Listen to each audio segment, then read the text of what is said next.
SK, good morning, good morning, good morning. November 10, 2025, araw ng Lunes.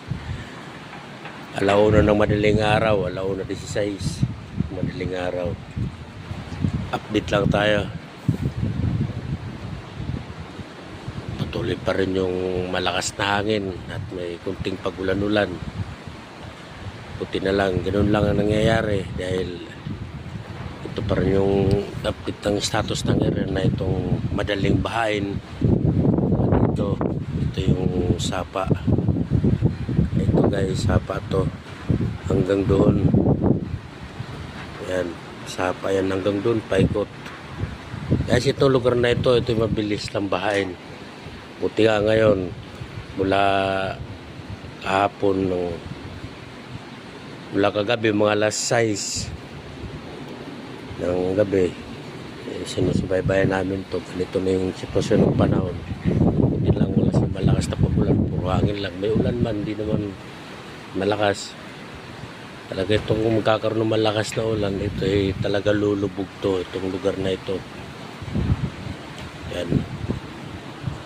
Doon magsisimula yung pagbaha ng tubig din sa may barangay na ito. Yan. Yan, sa may barangay po yan. Hanggang dito pa, dadaloy po yan. Pupunta dito. Yan. Yan. Talaga itong mga bahay na ito, lalagpasan talaga ng tubig. Lalong-lalo itong mga ito.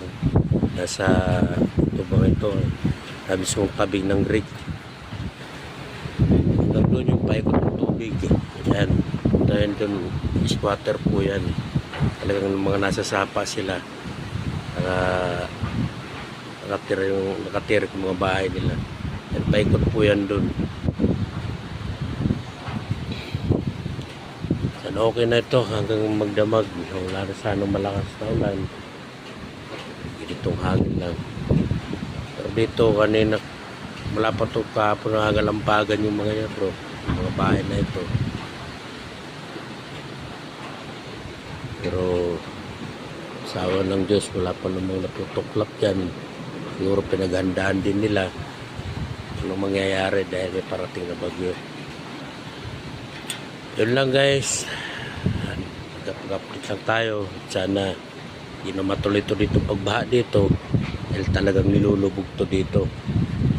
Ibang mga bahay dito na walang pangalawang palapag, talagang nilalagpasan to ng tubig baha. Dahil katulad niya dati nangyari na 2004